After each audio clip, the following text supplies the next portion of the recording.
Osama bin Laden का पकड़ा जाना इतिहास की सबसे बड़ी और चर्चित घटनाओं में से एक है। उसका पकड़ा जाना आतंकवाद के खिलाफ अमेरिका की दशकों की लड़ाई का महत्वपूर्ण पड़ाव था। ओसामा बिन लादेन, जो 9/11 हमलों का मास्टरमाइंड था, को पकड़ने की कहानी कई देशों की खुफिया एजेंसियों, विशेष रूप से अमेरिका के नेतृत्व वाली आतंकवाद विरोधी अभियानों से जुड़ी है। इस पूरे अभियान में कई घटनाएं, असफलताएं और अंततः सफलता शामिल। ओसामा बिन लादेन की पृष्ठभूमि। ओसामा बिन लादेन सऊदी अरब के एक प्रमुख धनी परिवार से आता था। उसका जन्म मिनियाइंस 27 में हुआ था और उसने इस्लामिक कट्टरपंथी विचारधारा को अपनाया।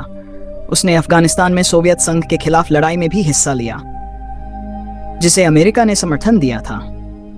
इसी दौरान उसने अपनी पहचान बनाई और अरब दुनिया में इस्लामिक लड़ाकों का नेतृत्व किया। 1990 के दशक के मध्य में बिन लादेन ने अल कायदा नामक संगठन की स्थापना की, जिसका मुख्य उद्देश्य पश्चिमी देशों, खासकर अमेरिका के खिलाफ जिहाद छेड़ना था।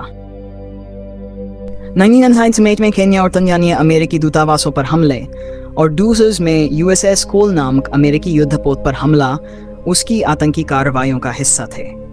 लेकिन 11 सितंबर 2011 को न्यूयॉर्क के वर्ल्ड ट्रेड सेंटर और पेंटागन पर हमला उसकी सबसे बड़ी साजिश थी, जिसमें करीब 3000 लोग मारे गए थे। 9/11 के बाद अमेरिकी प्रतिक्रिया। 9/11 के हमलों के बाद अमेरिका ने आतंकवाद के खिलाफ वैश्विक युद्ध, ग्लोबल वॉर ऑन टेरर की घोषणा की। इसका सबसे बड़ा लक्ष्य ओसामा बिन लादेन को पकड़ना था। तत्कालीन अमेरिकी राष्ट्रपति जॉर्ज डब्ल्यू बुश ने कहा था, हम बिन लादेन को जिंदा या मरा हुआ पकड़ेंगे। अमेरिकी खुफिया एजेंसियां, खासकर CIA इस काम में जुट गईं। पहले ही महीने में अमेरिका ने अफगानिस्तान पर हमला किया, जहां तालिबान शासन ने बिन लादेन और उसके आतंकवादी संगठन अल कायदा को शरण दी थी। हालांकि बिन लादेन जल्द ही वहां से भाग गया और उसके ठिकाने का पता नहीं चल सका।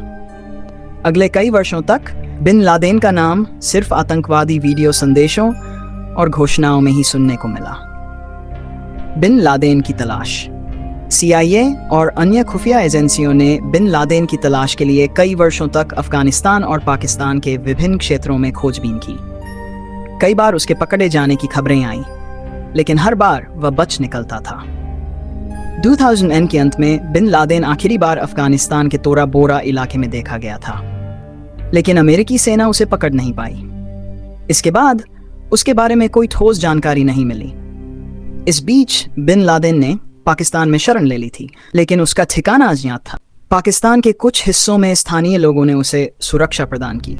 अमेरिकी खुफिया एजेंसियों को लंबे समय तक यकीन नहीं था कि वह पाकिस्तान में है या किसी और देश में छुपा हुआ।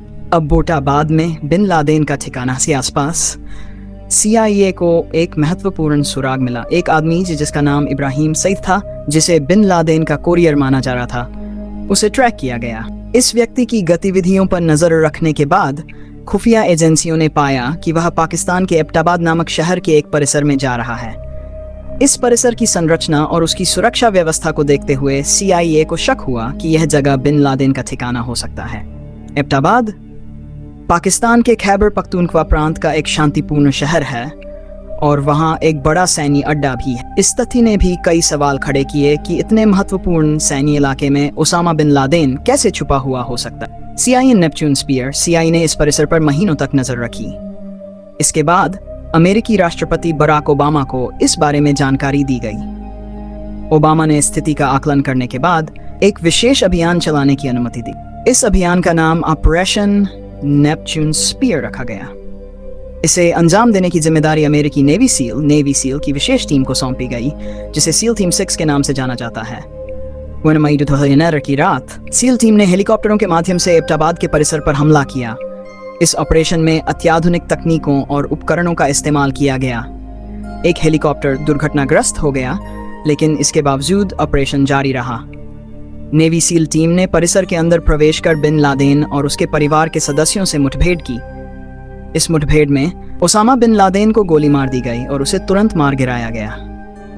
बिन लादेन का शव और उसके बाद की प्रक्रिया। बिन लादेन के मारे जाने की पुष्टि करने के बाद उसका शव अमेरिकी सेना के कब्जे में लिया गया। अमेरिकी अधिकारियों ने कहा कि बिन लादेन का शव इस्लामी रीति रिवाजों के अनुसार दफनाया गया। उसे अरब सागर में दफनाया गया ताकि उसकी कब्र आतंकवादियों के लिए एक प्रतिज्ञा श्रद्धांजलि स्थल न बन सके। इस ऑपरेशन की सूचना सार्वजनिक होते ही पूरे विश्व में प्रतिक्रियाएं आईं। अमेरिका में इस खबर के बाद खुशी की लहर दौड़ गई और लोग सड़कों पर जश्न मनाने लगे। राष्ट्रपति ओबामा ने एक आधिकारिक बयान में कहा, आज रात मैंने दुनिया को यह सूचित करने के लिए कहा कि अमेरिका ने ओसामा बिन लादेन को मार गिराया है। ऑपरेशन पर